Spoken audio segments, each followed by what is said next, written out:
Vá falando quem chega. Tá. Bom, boa tarde. Primeiramente, muito obrigado aí pelo convite da ANEEL. Esse evento é excelente, interessantíssimas apresentações de hoje de manhã e de hoje à tarde também. Obrigado ao Ministério, CCE, EPE, ONS, a todos os participantes aqui, a ANEEL, já falei, né? Meio difícil falar depois de todo mundo, mas vou tentar focar em coisas ou que não falaram ou que você está no meio, ainda tem metade para ainda tem metade.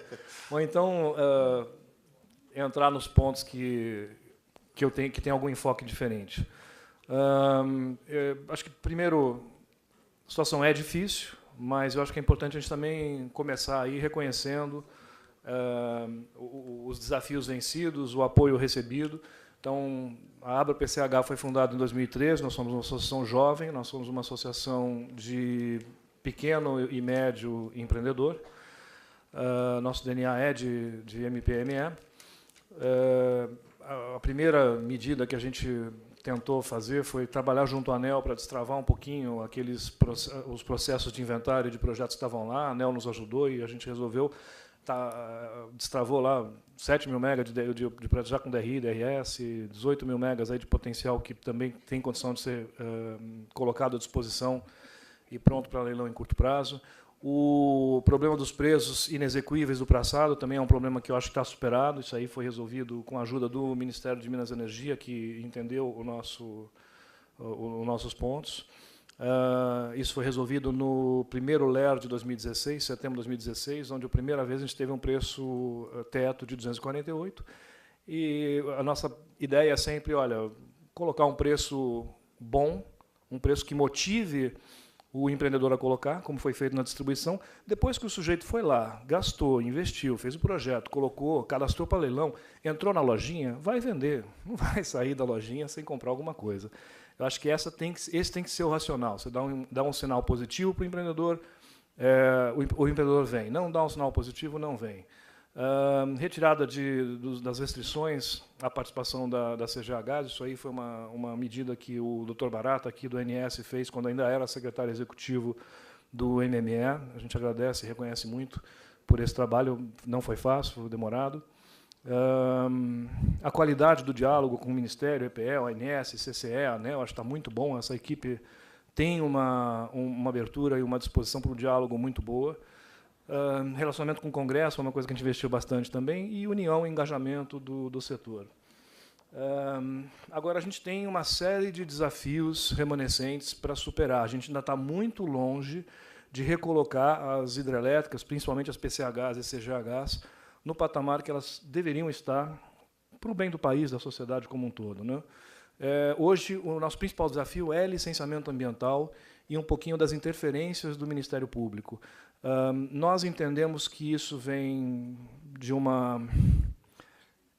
parte disso, a gente acredita que se resolve com uma campanha de comunicação bem feita. Mas a comunicação feita por nós só, ela é pouco efetiva, porque a gente sempre é visto como parte interessada.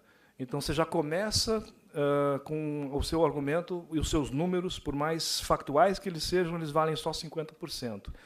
É super importante o empenho da ANEEL. A ANEEL falar também é muito importante, o Ministério falar, o ONS falar. Os argumentos de vocês são vistos como totalmente isentos. Então, a mesma palavra, o mesmo número dito por nós, ele vale metade do número dito por vocês. Importante continuar esse trabalho que a ANEEL e o Ministério começaram de conversar com os órgãos ambientais. E eu não sei quantas pessoas tem aqui de ambiental, mas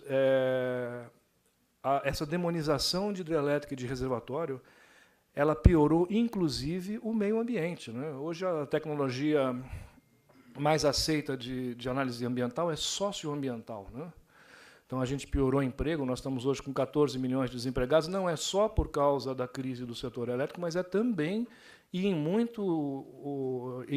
um grau bem elevado, pelos problemas do setor elétrico.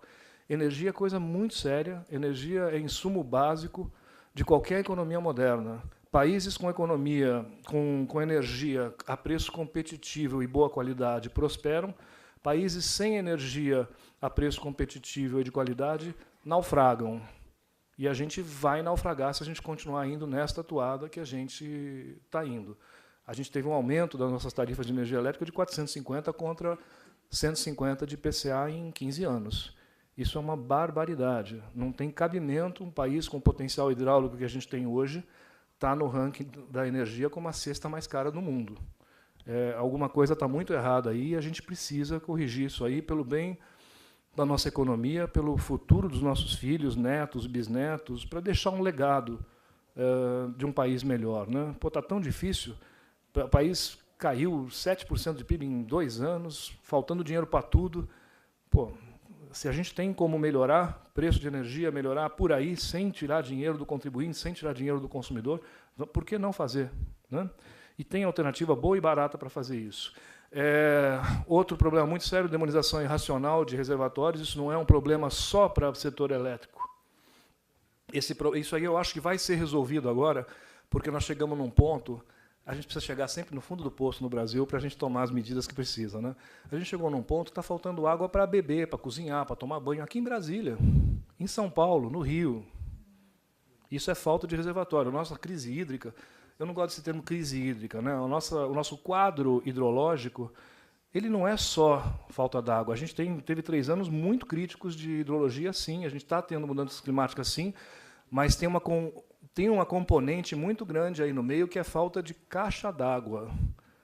Não é só falta d'água, é falta de caixa d'água. Nesses últimos 3 anos, não. O Nordeste é uma exceção. O Nordeste está com cara de estar passando por uma mudança estrutural na sua hidrologia muito séria. O Nordeste está com 30%, 40%, 20%. Ele não sai de 50% da ENA histórica faz anos. Então, acho que o Nordeste, sim, tem um problema muito sério. Mas o resto, não sei se é bem assim.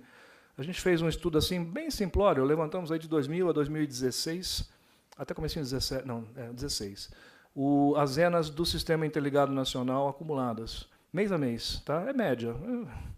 Mas levantamos. 76% do tempo, essas ENAs ficaram acima de 80%.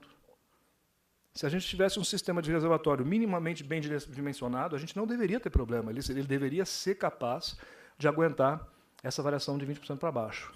Não foi. E, assim, São Paulo com falta d'água, como é que o Alckmin está resolvendo o problema em São Paulo? Primeiro ele bombeou emergencialmente o volume morto dos reservatórios e agora ele está construindo transposição de água de uma bacia, acho que do Paraíba, do Sul, no Rio de Janeiro, e um monte de reservatório. E vai aprovar esse negócio, porque falou, olha, escuta, para. Isso aqui é questão de sobrevivência, consumo humano. O outro problema, a gente teve um travamento das UHS. Está todo mundo falando aqui, 220 mega de UHS, isso é ridículo. Como é que você mantém uma cadeia produtiva com 220 megawatts de hidrelétrica e a gente conseguiu colocar no leilão 1.300, mais ou menos, de PCH e de CGH? É muito pouco. Como é que você mantém, como é que uma Voith, uma VEG, uma Andritz, como é que os pequenos, né, uma Hacker, uma SEMI, uma Flessac, como é que se mantém essa cadeia? São cadeias 100% nacionais, estão todas aqui no Brasil, não precisa importar um parafuso, e aí? E o emprego brasileiro? Né, como é que fica? Isso precisa ser revertido. Nós precisamos contratar o máximo possível este ano aqui e ter um plano de, no ano que vem, a gente dar uma boa acelerada, porque menos de 1.000 megawatts é muito difícil você manter essas indústrias. Muito difícil. Todo mundo tem cadeia produtiva. Eu acho assim, se a cadeia produtiva, se uma GE da vida, fabricante de eólica, uma Siemens da vida, que faturam 400, 380 bi por ano, o grupo consolidado, se eles não aguentam ficar sem encomenda, imagine uma Hacker, imagine uma empresa de porte médio. O que está acontecendo no nosso setor é que esses médios fabricantes estão vendendo ativo para colocar na indústria. Estão vendendo as usinas que eles construíram, um patrimônio que eles arrecadaram em 20, 30 anos de história, e vendendo para não parar a indústria. Isso não é sustentável, isso precisa ser revertido, precisa ser revertido com urgência. O outro problema é uma solução para esses problemas aí de MRE, GSF e também do PLD. Falta de isonomia. A gente acredita que o modelo atual ele perdeu completamente a sustentabilidade. A gente precisa começar esse novo modelo rápido, e se esse novo modelo for demorar muito, a gente precisa rever alguns desses negócios aí, alguns desses problemas de forma emergencial, porque talvez não dê para esperar os 3, 4 anos que se espera para iniciar, para começar. Bom, mérito da fonte, né? Acho que todo mundo já falou de meritocracia aqui. Um ponto que eu acho muito importante colocar, assim, a gente fala em crise hídrica, não sei o que lá, mas vamos lembrar o seguinte, 1º de janeiro de 2017, a dia 10 de outubro de 2017, as hidrelétricas geraram 73,2% dos megawatts-horas gerados no país. Então, ainda são as hidrelétricas que estão salvando o país, com muita dificuldade, com muito problema, mas ainda são as hidrelétricas que estão assegurando o abastecimento. São as hidrelétricas que têm a tarifa mais competitiva do setor, 143 para as UHS e 225 para as PCHs e CGHs. Eu vou mostrar depois num quadro para frente como é que foi calculado isso daí. São as hidrelétricas que estão salvando as contas públicas. O Henrique Meirelles está conseguindo fechar as contas públicas. Ele conseguiu fechar as contas públicas de 2015 porque arrecadou 17 bilhões de reais vendendo outorga de hidrelétrica vencida. E vai fechar 2017 graças a 12 bilhões de reais da venda das outorgas da CEMIG, por 30 anos. E a cada 30 anos, o Brasil vai oferir de novo essa receita. Isso é um benefício, mas não é que isso é monumental. Monumental. Isso aí dá 4 milhões por megawatt. Você pegar os 3 mil mega da CEMIG, 12 bi, são 4 milhões de reais por megawatt. Se você pensar que custa uns 8 milhões você fazer uma usina dessa, é 50% do capex de receita que volta a cada 30 anos, de forma recorrente, em usinas que duram. Falaram em vários casos aqui, nós temos a primeira CGH do Brasil, foi a CGH Diamantina. Ela tem 134 anos, está rodando até hoje. Mesma casa de força. Tudo igual. Aqui em Santos, a gente tem uma da família Guinle, de 1909. Os dutos são de ferro fundido, foram trazidos de navio da Alemanha, estão lá até hoje, os mesmos dutos. O negócio de desligar, eu visitei. O interruptor é uma alavanca, você puxa, sai o cabo de cobre e mergulha numa tina de madeira com óleo dentro, o isolante dela. Está lá funcionando até hoje, 117 anos. Não tem nada mais renovável, não tem nada com uma eficiência econômica maior do que algo que dura 130, 150, 200 anos. Não? Se a gente quer viabilizar a nossa economia aqui, a gente tem que olhar as nossas vantagens competitivas. Nós temos uma vantagem competitiva brutal em agricultura. E nós tínhamos uma vantagem competitiva brutal em energia também. Vamos reconstruir isso aí, vamos recuperar isso aí, vamos resgatar, vamos voltar a ser a energia mais barata do mundo. Não precisa muito, não.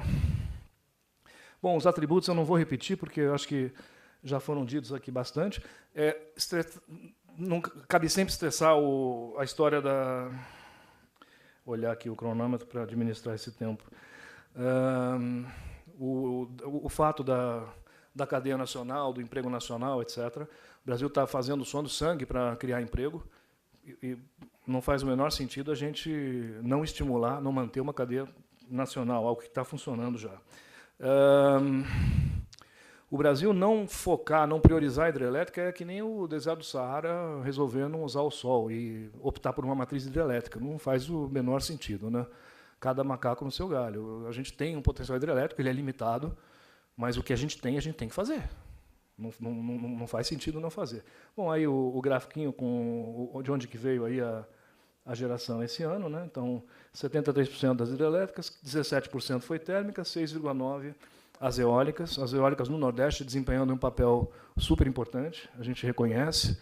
Esse estudo aqui, eu acho que isso aqui é importantíssimo. Eu venho de mercado financeiro, eu entendo aí de engenharia o suficiente para me meter em encrenca. A gente encomendou para a Engenho o seguinte estudo. Olha, eu quero saber quantos reais cada fonte recebeu cada ano líquido de ajustes. A gente tem N tipo de contratação diferente, um é fixo, outro é variável, outro reembolso de combustível. Então, quantos reais foi para cada fonte, quantos megawatts-hora cada fonte entregou? Isso não pega subsídio indireto, subsídio cruzado, isso não pega subsídio à conexão, mas pega os custos diretos efetivos. Aqui não tem perhaps. A Leontina gosta de falar isso, né? Aqui não tem talvez. É isso. É este o número. Quantos reais recebeu, quantos megawatts-hora entregou. E aí está o resultado, né? Então, e aí mostra o seguinte, tem uma diferença bem razoável entre o que a gente vende no leilão e o preço efetivo direto. O HE, por exemplo, a gente achava que era 80, 90, né? O preço de leilão deu 143. CGH, a gente passou anos vendendo a 160, 180, a média aqui deu 225. Aí outros resíduos deu 290, aqui tem lixo, tem uma série de coisas. Eólica conta deu 377, biomassa 441, e aqui nas térmicas tem carvão com 254, 446 para gás, enfim. Esse número fica aí para quem tiver curiosidade em aprofundar um pouquinho. Aí a explosão das tarifas, né? A linha azul é a tarifa industrial de energia elétrica e a laranja é o IPCA acumulado. Você vê a boca de jacaré absurda que se abriu, o quanto que a gente perdeu de competitividade, o quanto que o Brasil perdeu de indústria eletrointensiva nessa brincadeira, o quanto que a gente perde de emprego, de competitividade nesse negócio. Um problema muito recorrente é a transferência de custo indevido para as hidrelétricas. As regrinhas, a forma como as regras de GSF, MRE e o próprio PLD foram administrados no passado fizeram com que esses instrumentos aí funcionassem na prática como instrumentos de transferência de renda, transferindo prejuízos, problemas e custos de um agente para o outro. E as hidrelétricas, na época, quase todas UHEs estatais, não tinham muito como ir contra a regra. Estatal, os presidentes acataram até a 579, né, porque a Dilma exigiu na época. Então, não tinha quem defendesse, foi se acumulando, os prejuízos foram sendo passados para a hidrelétrica, isso foi minando a saúde financeira do setor, isso foi quebrando todo mundo, a ponto de hoje a gente o governo está tendo que fazer uma operação para salvar a Eletrobras, que é cancelar os contratos que ela vendeu energia por 30 anos a 40, para permitir que ela venda a 200, e com essa quintuplicação da tarifa, ela passa a parte para o Tesouro e a outra parte ela usa para sanear a própria Eletrobras e readquirir competitividade, ou para privatizar, não sei como é que vai ser terminado isso daí. Mas essa verdade é isso, né? O setor elétrico foi sendo depauperado ao longo desse tempo todo. GSF não foi feito, ele foi feito para cobrir usina em cascata, ele foi feito para mitigar bacias complementares, ele não foi feito para cobrir intermitente, ele não foi feito para GEFON, ele não foi feito para populismo tarifário, ele não foi feito para cobrir falhas na projeção de expansão, tal. Então, o que a gente defende é a mesma coisa, é tirar tudo que não for risco ideológico do GSF e ter isonomia na alocação de riscos. Se nós temos que assumir o risco hidrológico, todas as outras fontes têm que assumir os riscos da sua natureza. Preço de combustível, no caso de térmica, insolação, no caso de solar, vento, no caso de eólica, e assim por diante. A gente fazendo... Quando a regra é clara, quando a regra é justa, todo mundo aceita. Eu acho que o único jeito da gente... Tem um certo nível de competição que não tem como evitar. Acho que a gente tem que ser parceiro, a gente tem que tentar um ajudar o outro, tal, não sei o quê, mas, em algum ponto, vai ser o ponto de disputa por mercado, por contrato, tal. E o critério justo é cada um pagar os seus custos, ou quem for mais competitivo, quem tiver a melhor solução, paciência, leve, né? O que for mais importante, melhor para o país naquele momento. E o jeito que a gente prega para os nossos associados de administrar isso daí é um pé em cada canoa, não fica só com hidrelétrica, desenvolve outros projetos também. Eu acho que é o jeito mais correto de se fazer isso aí. PLD virou hoje uma aberração, ele não é preço, ele não é índice, ele não tem relação com demanda e oferta, ele não tem relação com custo de produção, ele não tem relação com custo marginal, e ele é um treco extremamente volátil que apavora banco e investidor. Ele pode ir de 33 a 533. A gente precisa repensar o PLD. Nós pregamos uma redução do preço teto e um aumento do preço piso. Se as usinas amortizadas da Eletrobras, mega usinas com reservatórios imensos, extremamente competitivas, não conseguem sobreviver com menos de 90 a 100 reais, não faz o menor sentido a gente ter um PLD mínimo de 33. Como é que uma PCH, como é que uma CGH vai aguentar um preço de 33 se nem a Eletrobras aguenta, né? Atributos não remunerados, eu não vou passar por isso de novo, porque já falaram. O atributo da reversão, também acho que já falamos. Ah, foi.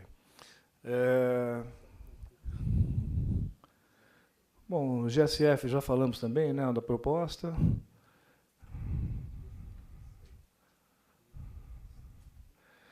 E o último ponto que eu queria colocar é o seguinte: o nosso setor passou 15, 20 anos a pão e água na UTI. A gente não vai sair da UTI correndo maratona. Tem um processo. Então, o setor saiu, primeiro de cadeira de rodas, o setor começou a andar com muletinha, já estamos andando, estamos começando a correr. O setor tem tudo para deslanchar. Hoje, o nosso principal embrólio é ambiental. Nós conseguimos colocar 1.300 no leilão, e eu acho que ano que vem a gente consegue colocar uns 2.000 megawatts no leilão. Então, o setor tem uma energia que é super barata, que é super competitiva, que tem um conjunto de atributos imbatível. Eu acho que a gente tem que contratar o que der para contratar de PCH e CGH. Não vejo por que a gente limitar. Tem 1.300, então só pode contratar 700. Não, acho que é muito fácil sentar com o TSU. Se quiserem, a gente se dispõe a fazer isso daí e mostrar para o TSU por que faz sentido, já que só deu para aprovar 1.300 para colocar em leilão, por que faz sentido contratar 800 ou 1.000 e não contratar uma porcentagem X ou Y disso, até pelo histórico do passado. A gente tem tido contratação histórica de 170 megawatts ano de PCH e CGH. Não vai fazer cócega em ninguém, não vai prejudicar ninguém. Pelo contrário, vai beneficiar o consumidor e vai reduzir o custo de energia global para o consumidor. Então, é benéfico para o consumidor, não estamos tirando dinheiro de ninguém em contratar um pouquinho mais, e de 1.300 para 800, 1.000, tem uma competição razoável. Eu acho que a gente precisa fazer isso nesse momento, até para dar uma recuperada boa na cadeia e para esse setor continuar se recuperar e dar o benefício que ele pode dar para a sociedade brasileira. Muito obrigado.